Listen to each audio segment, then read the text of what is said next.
کلام سنایا، اپنی عظمت سنائی، اور اس کے بعد یہ حکم دیا کہ حضرت مولانا محمد یوسف صاحب نور اللہ مرقدہ کے بیانات میں یہ لکھا ہے کہ سب سے پہلے اللہ نے موسیٰ علیہ السلام سے یہ مشق کرائی کہ نفع والی چیز کے اندر نفع اللہ کے حکم سے ہے۔ اس کا انداز یہ اختیار فرمایا کہ وما تلک بیمینک یا موسیٰ، اے موسیٰ تمہارے ہاتھ میں کیا چیز ہے؟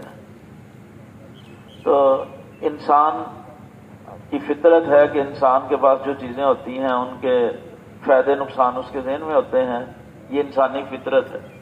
اسی انسانی فطرت اور سوچ کے مطابق موسیٰ علیہ السلام میں اللہ جل جلالہ کے حکم کو پورا کرنا ہے۔ یہ یقین دل میں بٹھانا ضروری ہے کہ نفع اور نقصان اللہ کی ماننے کے اندر ہے۔ ظاہر میں نقصان نظر آ رہا ہے، لیکن اگر اس کام میں اللہ کا حکم ہے تو یہ یقین دل میں ہونا ضروری ہے کہ حکم الہی کو پورا کرنا ہے، اس میں فائدہ ہی فائدہ ہے۔ مجھے نقصان بھی نظر آ رہا ہے لیکن حقیقت میں فائدہ، جیسے مثال کے طور پر اللہ کے نبی صلی اللہ علیہ وآلہ وسلم نے ارشاد فرمایا الصدق ینجی والکذب یہلک، سچ میں کامیابی ہے، سچ میں کامیابی ہے اور جھوٹ میں بربادی اور ہلاکت ہے۔ انسان کو نظر آ رہا ہے کہ جناب بڑے پھنسے ہوئے ہیں، اگر تھوڑا سا جھوٹ بول جائیں تو اس مصیبت سے وقتی طور پہ نکل جائیں گے، بعد میں اللہ سے معافی مانگ لیں گے۔ تو اس کو گارنٹی ہے کہ جس وقت کی معافی مانگنے کا کہہ رہا اس وقت یہ اس کی زندگی باقی ہوگی، کیونکہ ہر گناہ کے بعد تو اندر سیاہی داخل ہوتی ہے اور ظلمت داخل ہوتی ہے اور انسان اور برائی کی طرف آگے سے آگے جاتا ہے۔ ارادتاً گناہ کرنے سے دل بہت زیادہ سیاہ ہو جاتا ہے اور دل کی رغبت پھر برائیوں کی طرف جاتی ہے۔ یہ نہیں کہ جان بوجھ کر کبیرہ گناہ کریں اور اس کے بعد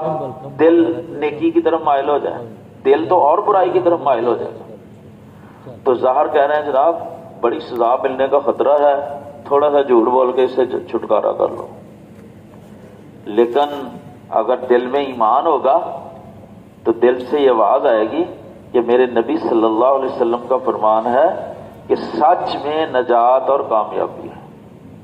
اگر ظاہر میں نقصان نظر آ رہا ہے تو یہ دھوکہ ہے نقصان کا، یہ نقصان کا دھوکہ ہے، ایک آزمائش ہے، ہمیشہ کا اس کے اندر فائدہ ہے سچ بولنے کے اندر۔ تو جیسے اللہ نے مشق کرائی موسیٰ علیہ السلام سے کہ لاٹھی بہت بڑا اژدہا بن گئی ہے، اب ظاہری تقاضا تو یوں لگ رہا ہے کہ اس سے دور بھاگنا چاہیے، اللہ نے کہا اس کو پکڑ لو۔ تو اللہ تعالیٰ نے اس سے پہلے کوہ طور پر بلا کر اپنا کلام سنایا اور یہ معجزات دکھائے، تو اس کا پوری مشق کرائی کہ کسی کے ہاتھ میں کچھ نہیں ہے، اللہ کے پاس سب کچھ ہے۔ سب سے پہلے اللہ نے اپنے پاس بلایا، ہدایات دیں اور ایک ایمان کی حقیقت اندر پیدا کی۔ اس کے بعد کیا کیا؟ یہ کہا کہ اذهب الى فرعون انه طغى، ایک یہ تربیت کرنے کے بعد پھر کہا کہ اب جاؤ فرعون کے پاس، وہ ہمارا بڑا سرکش ہو گیا، اس کو دعوت دو۔ اب ہمارے ساتھی کہتے ہیں جناب ہر عمل کے بعد دعا قبول ہوتی ہے، گشت اتنا عظمت والا کام ہے کہ اس سے پہلے دعا قبول ہوتی ہے۔ یہ کوئی دلیل نہیں ہے۔ گشت سے پہلے دعا کرنے کی دلیل یہ ہے کہ موسیٰ علیہ السلام کو جب اللہ نے حکم دیا کہ دعوت دینے کے لیے جاؤ، تبلیغ کرنے کے لیے جاؤ، تو انہوں نے سب سے پہلا کام یہ کیا کہ ربی شرح لی صدری، اللہ میرے سینے کو کھول دے، ویسر لی امری، میرے اس کام کو آسان کر دے، یفقہوا قولی واحلل عقدۃ من لسانی، میری لکنت، میری زبان کی گرہ کو اللہ کھول دے، یفقہوا قولی، مخاطب میری بات کو سمجھ لے۔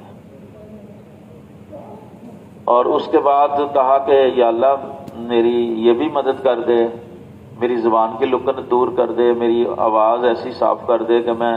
بات کروں تو مخاطب میری بات کو سمجھ لے۔ ایک یہ دعا مانگ۔ دوسرا یہ کہا کہ یا اللہ میں اکیلا جانا میرے لیے تھوڑا سا مشکل ہے، ہارون اخی، یہ میرا بھائی ہارون ہے، بات بھی اچھی کر لیتا ہے، اس کو گشت کے اندر میرے ساتھ کر دے۔ اور ساتھ اس میں کہا کہ ہم اللہ تیرا ذکر کریں گے، شکر کریں گے، اور اپنی عاجزی انکساری کا ذکر کر کے بعد میں کہا انک کنت بنا بصیرا، اللہ تو دیکھ ہی رہا ہے کہ مجھے یہ مشکلات ہیں، تو میری معاونت یہ کرو کہ میری آواز بھی صاف ہو جائے، میری لکنت بھی ختم ہو جائے، اور اکیلے جانے کی بجائے میرے بھائی کو بھی میرے ساتھ کر دو تاکہ ہم اکٹھے جا کر فرعون کو دعوت دیں۔ تو گویا کہ اپنی جماعت بنانا، جماعت کی شکل میں جانا، ذکر کرتے ہوئے جانا اور دعائیں کرتے ہوئے جانا، یہ دعوت و تبلیغ کے آداب میں سے ہے، گشت کے آداب میں سے ہے۔ جب بھی ہم دعوت کی محنت کریں، اللہ کے راستے میں نکلیں، تو سب سے پہلا کام ہے اللہ سے اپنی دعا کرنا۔ کیا ہوتا ہے؟ دعا کرنا ہوتا ہے اپنی عاجزی انکساری کو اللہ کے آگے پیش کرنا ہے۔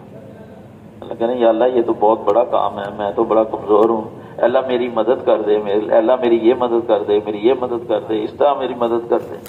لمبی دعائیں مانگ مانگ کر اس چیز کا اپنے دل میں یقین بٹھانا اور اللہ کے سامنے اپنی عاجزی انکساری پیش کرنا کہ اللہ تیرے کیے بغیر، تیری مدد کیے بغیر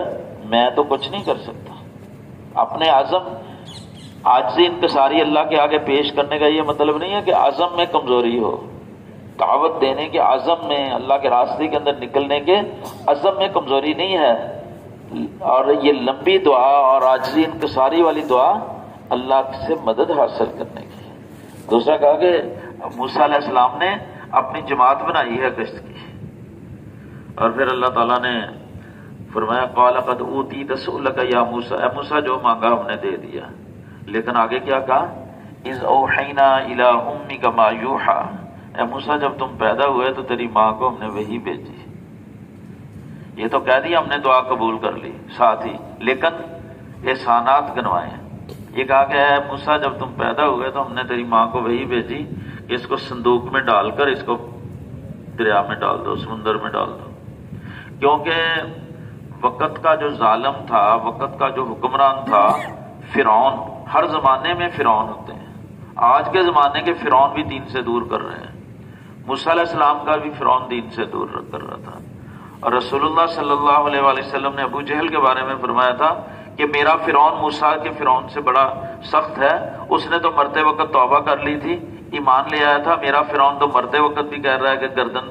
نیچے سے کاٹنا، بڑی کاٹنا کہ پتہ چلے کہ کسی سردار کی گردن ہے، اور اسلام کی نفرت کے کلمات کے ساتھ دنیا سے گیا۔ تو آج بھی فرعون ہیں جو دین سے دور کر رہے ہیں۔ تو اس وقت کا فرعون ہر بچے کو قتل کر رہا تھا کہ کوئی میری حکومت کو ختم کرنے کا نظریہ۔ تو اللہ کہتے ہیں موسیٰ ہم نے تیری ماں کو یہ وحی بھیجی۔ وحی کے سے یہاں مراد یہ نہیں کہ جس طرح جبرائیل نبیوں کے اوپر اللہ کا کلام لے کر آتے ہیں، دل میں اللہ نے خیال ڈالا کہ اس کو نا صندوق میں ڈالو اور پانی کے حوالے کر دو، اور ساتھ ہی کہا کہ یہ ہم تیرے پاس لوٹا بھی دیں گے، اس کو نبی بھی بنائیں گے۔ وَأَلْقَيْتُ إِلَيْكَ مُحَبَّةً مِّنِّي، یہ جس کے پاس بھی جائے گا اس کے دل میں اس کی محبت پیدا ہو جائے گی۔ چنانچہ وہ صندوق چلتے چلتے فرعون کے پاس چل گیا، اور فرعون کی زبان سے بھی نکلا کہ یہی وہ بچہ ہے جو میری حکومت کے ختم کرنے کا ذریعہ بنے۔ آپ